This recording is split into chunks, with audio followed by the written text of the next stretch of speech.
When you picture the Sahara, you probably imagine endless sand dunes, blistering heat, maybe a camel or two.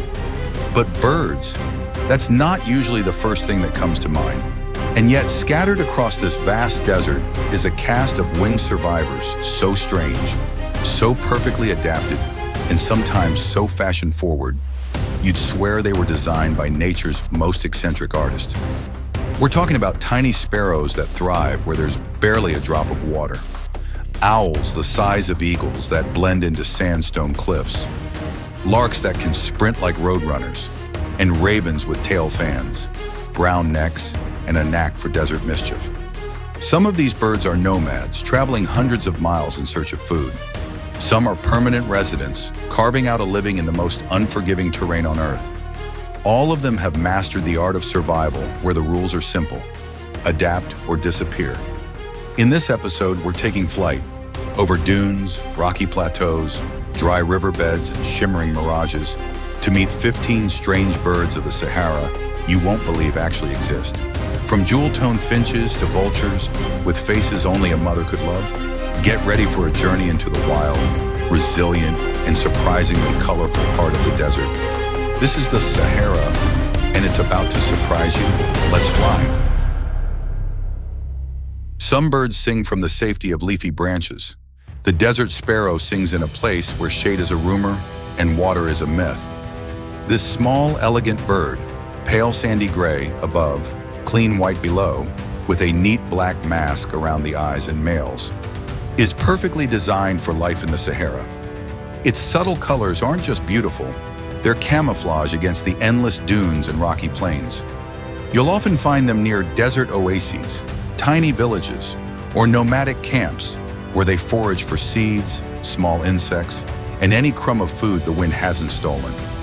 In the absence of trees, they nest in crevices, low bushes, or even mud walls, often close to human settlements.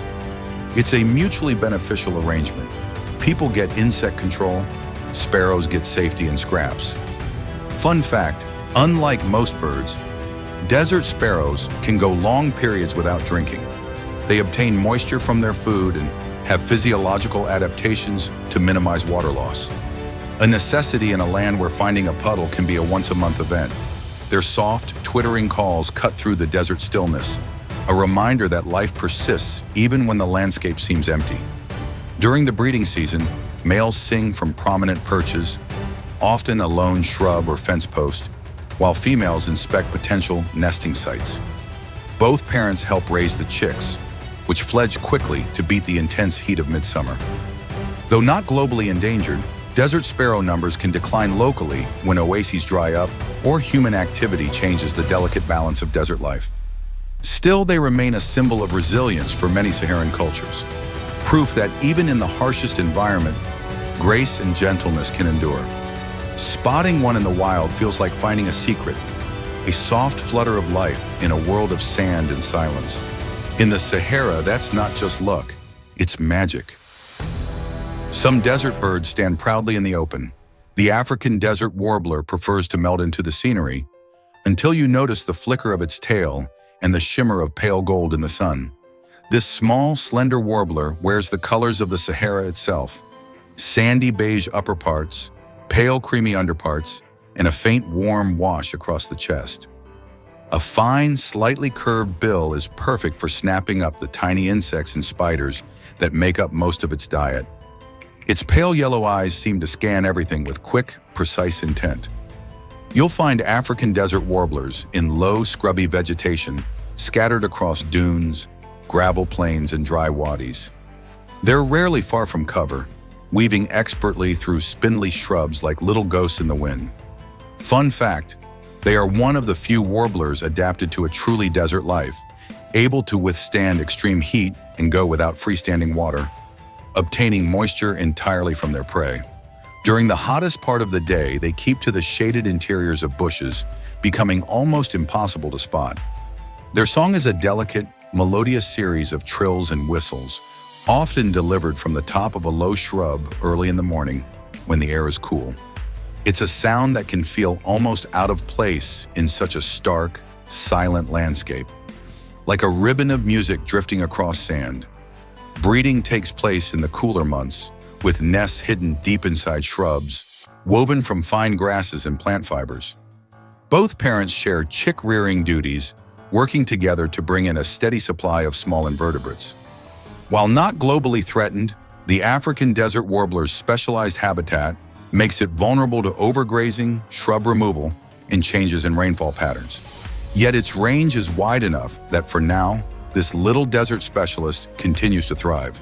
Spotting one isn't about scanning the sky, it's about slowing down, letting your eyes adjust to the subtle palette of the desert, and noticing that one flicker of movement that isn't the wind.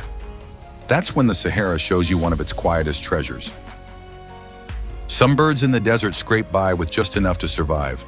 The crowned sand grouse not only survives, it dresses for the occasion.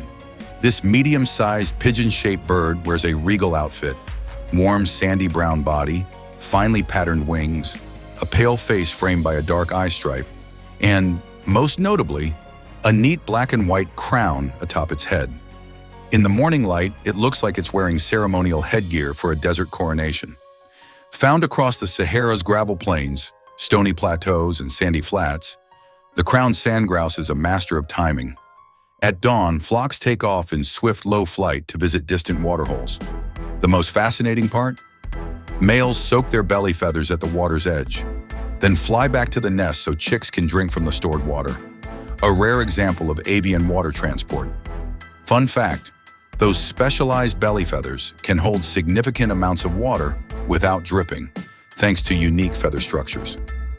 This adaptation allows the species to raise young far from permanent water sources, crucial in the Sahara, where a nearby pond might be 20 miles away. Crowned sand grouse feed mainly on seeds, gleaned from bare ground or low plants. Their cryptic plumage helps them vanish into the desert floor, only revealing themselves when they burst into flight with rapid, whistling wing beats. Breeding season is timed with rare desert rains, when plant growth spikes and seeds are plentiful. Nests are just shallow scrapes in the sand, sometimes lined with a few pebbles. Both parents share incubation duties, and the chicks are precocial, leaving the nest within hours to follow the adults.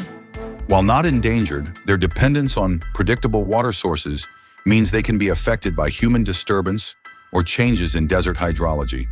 Still, they remain widespread. Their dawn water runs a daily miracle in the harshest of climates. Seeing a crowned sand grouse in flight over the Sahara, the crown flashing, wings beating hard against the morning air, is a reminder that even here, in the world's largest desert, royalty still rules the skies. Some desert birds hide from the heat. The greater hoopoe lark seems to embrace it, sprinting across dunes like it's late for an appointment. This large lark, about the size of a small thrush, is instantly recognizable by its long, down-curved bill, sandy upper parts, white underparts, and bold black and white wing flashes revealed in flight. Its tail is long and expressive, flicking constantly as it moves. You'll often spot them in pairs or alone, running swiftly over open sand or gravel plains, stopping abruptly to probe the ground for insects, spiders, and seeds. Their long legs and low aerodynamic profile make them one of the fastest runners among small birds. A handy skill when you live in a place with very few hiding spots. Fun fact, their name comes from the resemblance of their bill to that of a hoopoe. Though they're not closely related, the bill's curve is perfect for digging small prey out of sand or turning over debris in search of food. Greater hoopoe larks are superbly adapted to the Sahara's extremes. They can tolerate high daytime temperatures by being most active in the early morning and late afternoon, spending the midday heat resting in the shade of a rock or dune ridge. Their song, a series of melodic whistles and trills, is often delivered in spectacular display flights, where the bird soars high, then glides down with wings outstretched, flashing its black and white patterns. Males use these flights to impress females and declare territory. Breeding takes place in simple scrapes in the sand, sometimes lined with plant material. Both parents incubate and feed the chicks, which must quickly learn to run almost as well as their parents to avoid predators and heat stress. The species is widespread and not considered threatened, though it depends on intact desert habitat and is sensitive to excessive disturbance. Watching a greater hoopoe lark sprint across a dune is like seeing the desert come alive. All energy, elegance, and pure determination in a land that rewards only the toughest. Some birds impress with bold colors. The bar-tailed lark impresses by disappearing entirely, right in front of your eyes. This small, pale lark blends so perfectly into the Sahara's sandy and stony landscapes that you often only notice it when it flits up from under your feet. Its plumage is a soft beige with faint streaking, white underparts, and, as the name suggests, a tail with distinct dark bars visible in flight. Bar-tailed larks are found across open desert, gravel plains, and semi-arid scrub, usually in singles or pairs. They forage quietly on the ground, picking up seeds and small insects, often pausing to stand still so their camouflage takes full effect. In the heat shimmer, they simply vanish. Fun fact, their high-pitched calls carry surprisingly far for such a small bird. Early mornings and evenings are the best times to hear them, when males deliver short, sweet songs from low perches, or even during fluttering display flights above their territories. Like many desert specialists, bar-tailed larks avoid the midday heat by resting in the shade of small bushes, rocks, or even shallow scrapes they dig into the sand. Their diet provides most of the water they need, allowing them to survive far from permanent water sources. Nests are simple depressions in the sand, sometimes lined with bits of vegetation or small pebbles. Both parents share chick-rearing duties, and the young leave the nest quickly to follow the adults in search of food. The species is widespread and currently not threatened, though it relies on undisturbed open desert.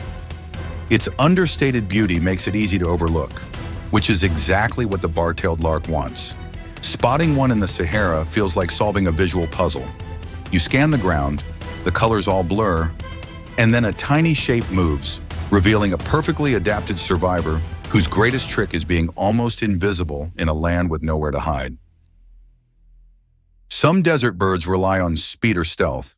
The thick-billed lark relies on pure power, packed into a body the size of a small thrush. This sturdy lark is instantly recognizable by its large, conical bill, one of the heaviest in proportion to body size among larks. Males have striking black and white facial markings, a pale, sandy body, and bold black patches on the breast, while females are more subdued but equally well camouflaged.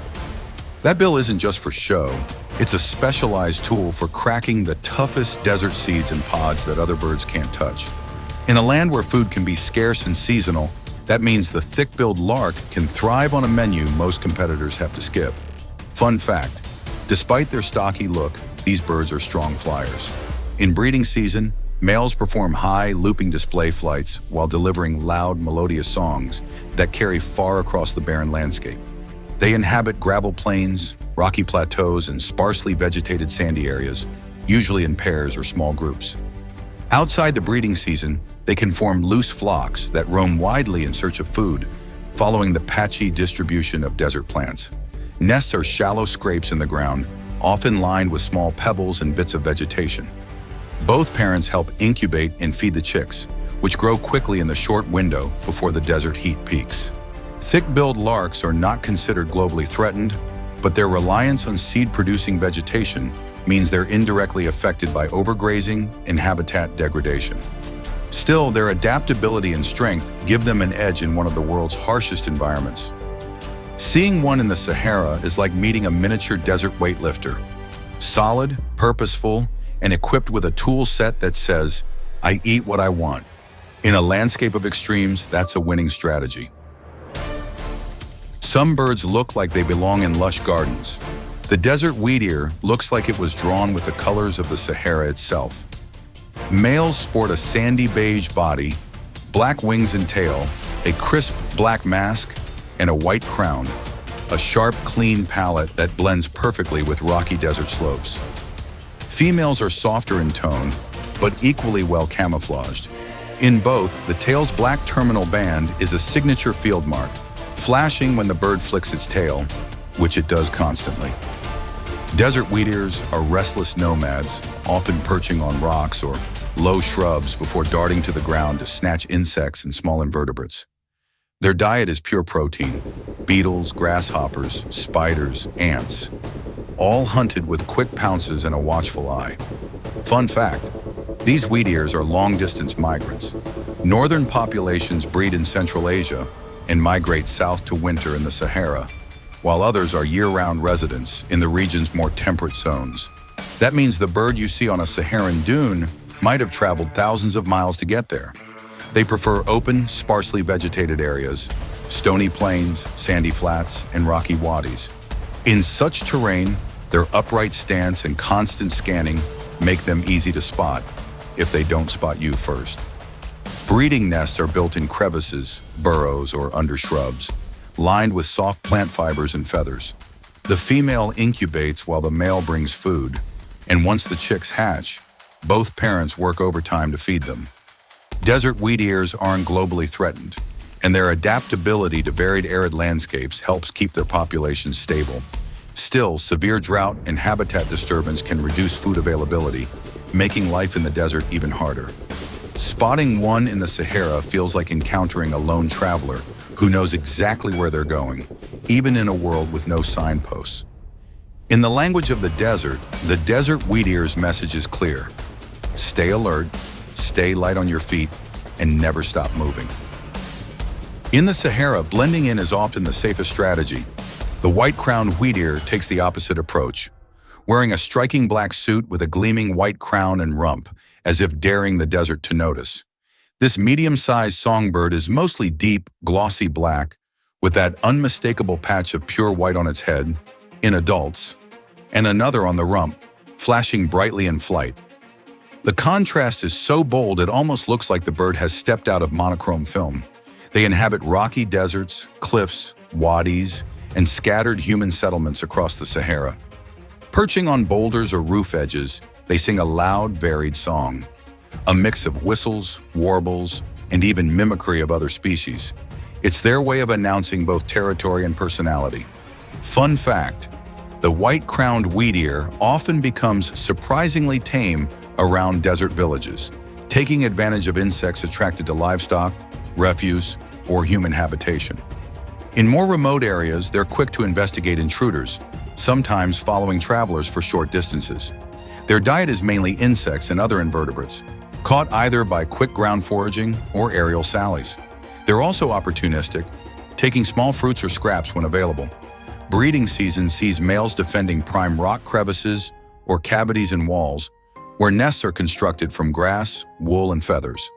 The female lays 3 to 5 eggs and both parents feed the chicks. While not endangered, the species depends on intact rocky habitats and is sensitive to heavy disturbance in breeding sites. However, its adaptability to semi-urban areas in the desert has allowed it to remain widespread. Seeing a white-crowned wheatear in the Sahara is like spotting a tiny desert dignitary, confident, sharply dressed, and unafraid to stand out in a world where most creatures try to disappear. In a landscape of tans and browns, that flash of white feels almost like a wink from the desert itself. In the Sahara, survival takes brains as much as brawn, and the brown-necked raven has plenty of both. This large corvid looks much like the familiar common raven, but with a warmer, brownish wash across the neck and upper breast, especially visible in bright sunlight. Against the endless sand and stone, it's a subtle but telling desert signature. Brown-necked ravens are masters of adaptability. You'll find them soaring over dunes, patrolling cliffs, or hanging around oases and remote villages. They're opportunistic feeders, taking everything from insects and small vertebrates to carrion, dates, seeds, and even scraps left by humans. Fun fact, they're problem solvers. Observers have seen them dropping hard-shelled prey from height to crack them open, working in pairs to distract other animals from food, and even caching surplus in the sand for later. In the Sahara, that's graduate-level survival strategy. Their call is a deep, croaking cronk, echoing eerily over empty landscapes. In flight, they're powerful and agile, often gliding in loose flocks or performing playful aerial maneuvers that look suspiciously like fun. Breeding pairs are highly territorial, nesting on cliff ledges in large trees or even on man-made structures. Nests are bulky platforms of sticks lined with softer materials. Both parents feed the chicks, and family groups often stay together for months after fledging. Though not threatened, their distribution is tied to the availability of food and water sources, and they're quick to exploit any new opportunity, whether it's a newly dug well or a caravan route. Seeing a brown-necked raven in the Sahara is like meeting a desert guide who knows every shortcut, every secret stash, and every story worth telling. Sharp-eyed, sharp-beaked, and always a step ahead, they're proof that in the desert, wit can be as important as wings. If the brown-necked raven is the desert's wily strategist, the fan-tailed raven is its showman. Slightly smaller and sleeker than its cousin, this raven is glossy black with a short, square tail that flares into a fan when maneuvering in flight, a feature that gives it its name and unmistakable silhouette. In the bright Saharan sun, its feathers shimmer with blue and violet highlights, like oil on water. Fan-tailed ravens are acrobats of the desert sky. They ride thermals over cliffs and dunes, then dive, roll, and twist with what can only be described as joy. Sometimes they'll even drop objects mid-air, only to swoop down and catch them again, for no obvious reason other than because they can. Fun fact, these ravens are notorious for escort flights with large animals and humans, following camels, caravans, or even vehicles in hopes of scavenging scraps. They've learned to associate people with easy meals, and they're not shy about swooping close for a better look. Their diet is varied: insects, small vertebrates, carrion, seeds, and human leftovers. They're just as comfortable picking beetles off the sand as they are cleaning up after a picnic. Breeding pairs nest on high cliffs or rocky outcrops, building sturdy stick platforms lined with wool, hair, or plant fibers. Both parents fiercely defend their territory and raise the young together. Fan-tailed ravens aren't endangered and have adapted well to life alongside humans in arid regions. They're common around settlements, oases, and desert highways, anywhere food might appear. Spotting one in the Sahara isn't just about checking a bird off your list. It's about watching a performance. With every swoop and flick of that distinctive tail, the fan-tailed raven turns the empty sky into a playground. In a land where most life is about conserving energy, this bird spends plenty of it simply showing off. When the sun sets over the Sahara and the heat bleeds away, a new ruler takes to the skies, the Pharaoh eagle owl. This impressive owl, one of the largest in North Africa, wears a cloak of pale, sandy buff plumage streaked with darker tones, perfectly matched to the desert's cliffs and wadis. Its most arresting feature? Huge glowing yellow-orange eyes that seem to hold the last light of the day. And like its cousin, the Eurasian eagle owl, it sports prominent ear tufts that add to its regal silhouette. By day, the Pharaoh eagle owl is almost invisible, roosting motionless on ledges, in caves, or among boulders. By night, it becomes a silent predator, sweeping low over the dunes in search of rodents, hares, birds, reptiles, and large insects. Its flight is completely noiseless, the better to surprise its prey. Fun fact, the species' association with royalty isn't just from its name. In ancient Egypt, large owls like this one were often symbols of protection and watchfulness, sometimes depicted in hieroglyphs. Pharaoh eagle owls breed in cliff hollows, caves, or even abandoned raven nests, laying a small clutch of eggs that both parents guard fiercely. The chicks grow quickly, developing their hunting skills under the watchful guidance of their parents before striking out on their own. They're not globally threatened, but local populations can be sensitive to disturbance, especially near breeding sites. Habitat destruction of rocky desert regions and persecution by humans are potential concerns. Seeing a Pharaoh eagle owl in the Sahara is unforgettable. A pale giant melting out of the night, eyes glowing like twin lanterns, moving with the silent authority of a monarch who doesn't need to be seen to be feared. In the desert's hierarchy, this is the undisputed ruler of the night. The Sahara by night can be eerily quiet until a soft flutter passes overhead and something almost invisible slips through the starlight. That's the Egyptian nightjar at work. This medium-sized nocturnal bird is a master of camouflage. By day, it rests directly on the sand or gravel, feathers patterned in mottled browns, tans, and grays that make it vanish into its surroundings. Unless it blinks or you almost step on it, you'll never know it's there. When darkness falls, the Egyptian nightjar comes alive, skimming low over open ground to snatch moths, beetles, and other night-flying insects from the air. Its long wings and tail make it agile, while its wide mouth, surrounded by fine bristles, is perfectly designed for scooping prey mid-flight. Fun fact, nightjars don't sing in the way most birds do. The Egyptian nightjar's call is a soft, low chuck-chuck, barely audible against the desert wind. It's more a secret signal than a performance, keeping them under the radar of predators. Breeding takes minimal effort. In true desert efficiency, they lay their eggs directly on bare ground, often in slight depressions between rocks. The eggs' speckled pattern makes them nearly impossible to spot, even at close range. These birds are migratory, breeding in North Africa, in the Middle East, then moving south in winter. The Sahara serves as both home and passageway for them. Its open space is perfect for their hunting style. They're not globally threatened, but depend on undisturbed desert habitats. Increased human activity, off-road driving, and habitat degradation can disturb nesting sites. Spotting an Egyptian nightjar is a rare reward, like finding a desert spirit made of feathers and shadow. In the stillness of a Saharan night, it moves with the confidence of something that has mastered invisibility, thriving in a place where even the moonlight struggles to reach the ground. If the Sahara had a bouncer at nature's dinner table, it would be the Lappet-faced vulture. This massive raptor is the largest vulture in Africa, with a wingspan reaching up to 9 feet, 2.8 meters, and a commanding presence that clears the scene when it arrives. Its plumage is mostly dark brown to black, but its most striking feature is the bare, pinkish red head and neck, framed by folds of loose skin, or lappets, that give the bird its name. Those lappets aren't just for looks. They help keep the skin clean while feeding deep inside carcasses. Lappet-faced vultures are built for power. Their heavy hooked beak can tear through the hides and tendons of large animals, something smaller scavengers can't manage. In the desert, this means they often open the main course that other vultures then join in on. Fun fact, despite their grim reputation, vultures are vital for desert ecosystems.